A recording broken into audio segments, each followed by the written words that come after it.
एक मित्र ने लिखा है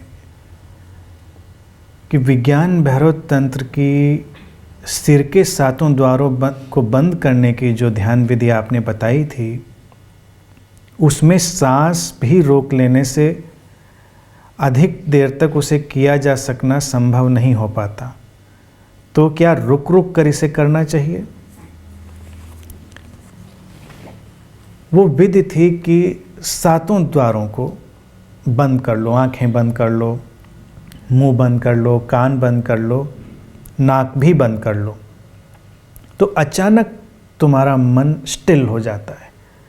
तुम्हारी जो ऊर्जा है वो भटकने से, बिखरने से बंद हो जाती है और अचानक तुम्हारे अंदर एक सेंटर्डनेस आती, केंद्रित होना पैदा होता है। ये केंद्रित होने की विधि थी। अब चूंकि इसमें सांस बंद कर लेना भी है तो स्वाभाविक रूप से तुम इसे ज़्यादा देर नहीं कर सकते। इस विधि को करने का सबसे अच्छा तरीका यही है कि इसको तुम कभी भी रैंडमली करो, अचानक करो। इसको अभ्यास की तरह मत करो, क्योंकि अभ्यास करोगे तो तुम सांस को व्यवस्थित कर लोगे। ये विधि अचानक, जैसे सब कुछ ठहर गया है, उस सिद्धांत पर काम करती है। तो सांस भी अचानक रुक गई है और कितनी देर तक रुकी रहेगी इसके बारे में तुम नियंत्रित मत करो। थोड़ी देर उसको गहरा जाने दो, गहरा जाने दो। तुमको लगेगा कि नहीं, अब नहीं, अब नहीं, क्योंकि सांस को तुम ज़्यादा देर रोक नहीं सकते। वो अचानक धक्का देकर वापस खुल जाएगी और आने लगेगी।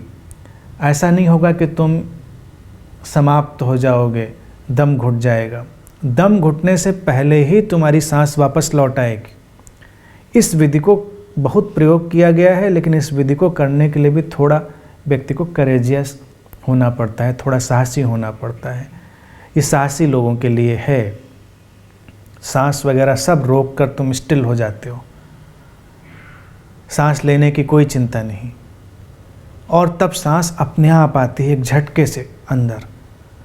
तो सांस के रुकने में भी तुम्हारी ऊर्जा सेंट्रलाइज होती है, और सांस जब झटके से तुम्हारे अंदर आती है अचानक की तरह, सडन, तब भी तुम्हारे अंदर सेंट्रलाइजेशन, एक केंद्रित होने का भाव घट जाता है, क्योंकि व्यवस्थित नहीं आ रही है, तुम्हारे मन के पार से आ रही है।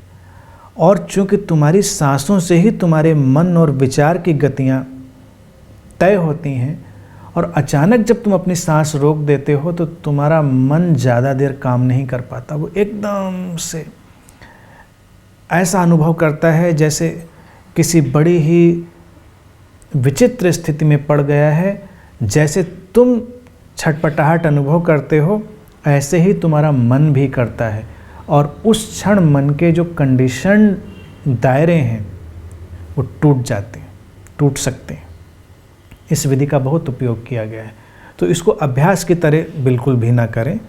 जिस मित्र का भी इस विधि को प्रयोग करने का मन है, उसको कभी भी अचानक उपयोग करें, सुबह, दोपहर, शाम, कभी भी एकदम से उस विधि पर आए और उसकी आकस्मिकता, उसकी सडननेस को महसूस करें, और उस आकस्मिकता में ही तुम केंद्रित हो जाओगे।